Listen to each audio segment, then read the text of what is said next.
બરોડાનું famous sev usal બનાવવા માટે 1 વાટકી જેટલા સફેદ વટાણા લઈને 7 થી 8 કલાક પલાળી દેના. બાફતી ફેરી એમાં આપણે ખાસ કરીને મીઠું એડ કરવાનું.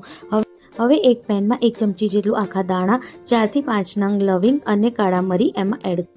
તમાલપત્ર, તજ અને 7 થી 8 લાલ મરચાં નાખીને એને શેકી લેવાના. હવે એને ક્રશ કરતી ફેરી એમાં 1 ચમચી ધનિયા પાવડર, 1 ચમચી લાલ મિર્ચ પાવડર, 1 ચમચી ગરમ મસાલો, મીઠું અને એડ કરીને એને સરસ રીતે ક્રશ કરી દેવાનું. હવે આપણે લસણ લેવાનું, આદુ, મરચાં અને કાંદાને એડ કરીને સરસ એની પેસ્ટ કરી દેવાની. હવે અડધી વાટકી જેટલું તેલ નાખવાનું. તેલમાં આપણે કાંદાને સરસ રીતે શેકી લેવાનું. શેકાઈ જાય પછી આપણે ટામેટાને પણ ક્રશ કરીને એમાં એડ કરવાનું. હવે જ્યારે બધું શેકાઈ જાય પછી બધા મસાલાને એડ કરવાનું. સેવ ઉસળનો મસાલો, લાલ મિર્ચ પાવડર, હલ્દી પાવડર, ધનિયા પાવડર અને મીઠું સ્વાદ મુજબ. હવે બધા વટાણાને પણ આમાં એડ કરી દેવાનું.